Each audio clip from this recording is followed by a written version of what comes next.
ॐ महादेव्यै नमः। भवानी अष्टकम्।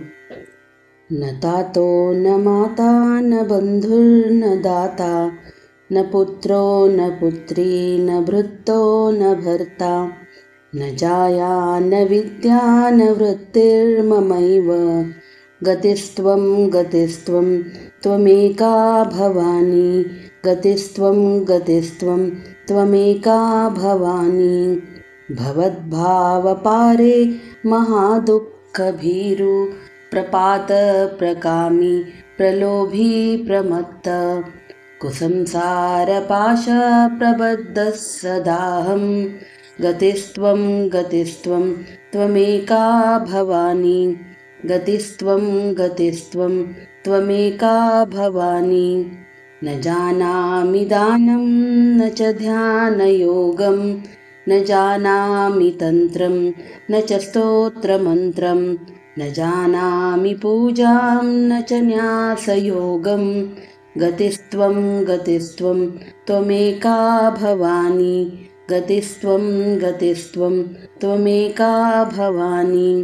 न जानामि पुण्यं न जानामि तीर्थं न जानामि मुक्तिं लयं वा कदाचित् न जानामि भक्तिं ऋतं वापि मातार्गतिस्त्वं गतिस्त्वं त्वमेका भवानी गतिस्त्वं गतिस्त्वं त्वमेका भवानी कुकर्मी कुसंगी कुबुद्धि कुदासः कुलाचारहीनः कदाचारलीनः कुदृष्टि कुवाक्यप्रबन्धः सदाहं गतिस्त्वं गतिस्त्वं त्वमेका भवानी गतिस्त्वं गतिस्त्वं त्वमेका भवानी व्रजेशं रमेशं महेशं सुरेशं दिनेशं निशीथेश्वरं वा कदाचित्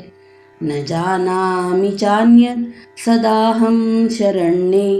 गतिस्त्वं गतिस्त्वं त्वमेका भवानी गतिस्त्वं गतिस्त्वं त्वमेका भवानी विवादे विषादे प्रमादे प्रवासे जले चानले पर्वते शत्रुमध्ये अरण्ये शरण्ये सदा मां प्रपाहि गतिस्त्वं गतिस्त्वं त्वमेका भवानी गतिस्त्वं गतिस्त्वं त्वमेका भवानी अनाथो दरिद्रो जरारोगयुक्तो महाक्षीणदीन सदा जाड्यवक्त्रः विपत्तौ प्रविष्टः प्रनष्टः सदाहं गतिस्त्वं गतिस्त्वं त्वमेका भवानी गतिस्त्वं गतिस्त्वं त्वमेका भवानी गतिस्त्वं गतिस्त्वं त्वमेका भवानी।